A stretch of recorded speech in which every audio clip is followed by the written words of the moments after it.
Violent service delivery protests over the past few months now. Our reporter Busisiwe Jemsana Mantashe has been monitoring the situation there.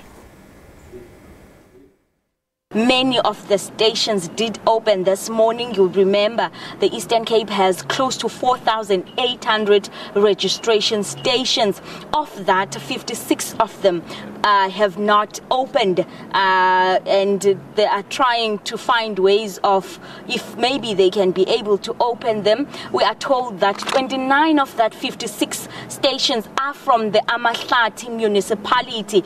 You would remember that we've been covering the Amahlati municipality quite intensively with the ongoing protests in Stutterheim, where they are protesting over allegations of fraud and corruption leveled against the municipality.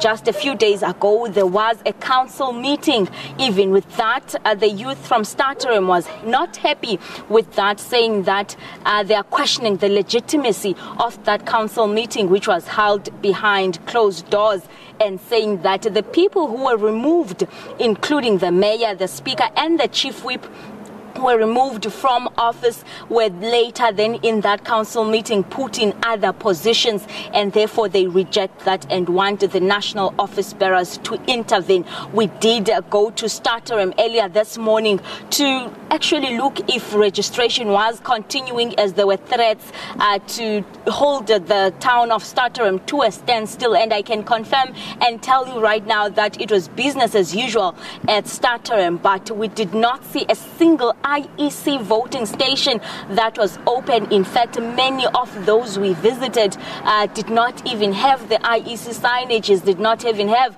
those pointers that would really suggest that there is a voting station. One that we saw that had IEC banners, that had IEC signages, even there were no IEC officials. We are told that because there were threats leveled against them, threats to burn their houses should they set foot in Stutterheim, the IEC decided to withdraw their officials from going to that place, and so the registration has not taken place up until now. At this point, it is not yet clear then what will be the next step, considering that tomorrow is still another day where they are expected to go and register.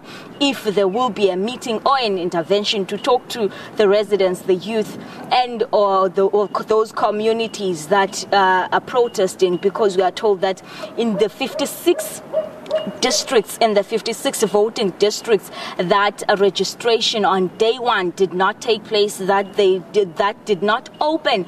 It is because of service delivery protests and demarcation disputes. Whether or not they'll be able to register later on today or tomorrow remains unclear, and what sort of intervention will be done to make sure that IEC officials do go and perform their duties and they're able to register people. But I can tell you that in some of those voting districts that we went to, where registration was taking place, there was not a huge turnout. In fact, we'd sit there and would see about 2 people getting in, 1 or 2 people getting in to register or to check if they are registered and where they would be voting. Not a huge turnout in the Eastern Cape.